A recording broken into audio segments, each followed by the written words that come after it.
Vous comprenez vraiment comment j'ai réussi à changer de corps et avoir autant de force et de courage à mon si jeune âge? Je vais tout vous expliquer depuis le début. Avec tous les problèmes que j'ai eus, aussi bien à l'école que physiquement, je ne pouvais pas rester comme ça. Il fallait que je sorte de cet enfer. En début d'année 2016, ma mère m'a parlé d'une opération qui était possible.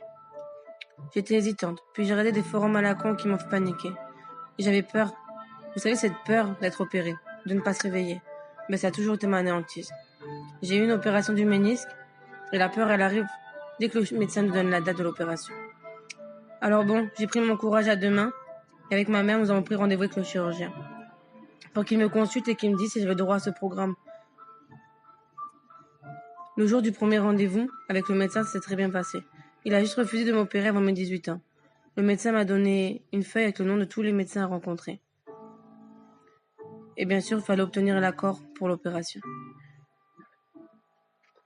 Il y avait le cardiologue, le pneumologue, la diététicienne, l'anesthésiste et bien d'autres encore. Tous ces rendez-vous ont pris 1 an. Je les ai tous rencontrés. Tous ces médecins m'ont donné leur accord. Seul un médecin a été hésitant. C'était le psychiatre. Mais au final, à la fin du rendez-vous, il a accepté. Bien sûr, à une seule condition. C'était que je sois suivie par un psychologue après l'opération. Car pour lui, j'étais jeune et sensible. Alors bon, j'ai accepté, même si au fond de moi, je savais que j'en aurais pas besoin. J'ai revu le chirurgien 1 an après. J'avais déjà 18 ans passés, j'allais bientôt avoir 19 ans. Du coup, il m'a donné une date pour rentrer à l'hôpital. Et je devais faire un régime alimentaire 1 semaine avant l'opération. Ce régime-là a été très dur. J'avais droit que à la viande blanche, au yaourt nature 0%, jambon, œufs. Et c'est tout. Que ce soit le matin, le midi ou le soir, j'avais le droit qu'à ça. Mais au boulot, c'était horriblement dur. Je voyais mes collègues manger des sandwichs, des chips, et moi, j'étais seule avec mon paquet de jambon. Comment vous expliquer que ce régime avant l'opération m'a rendu super mal?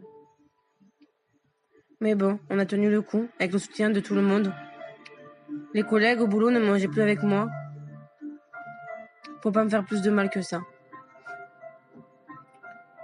Le jour J est arrivé, je suis rentrée à l'hôpital le 20 juin 2007. Bien évidemment, une nuit horrible à l'hôpital. Mais bon, on sait très bien que là-bas, c'est pas les nuits de la maison. Le 21 juin est le jour J,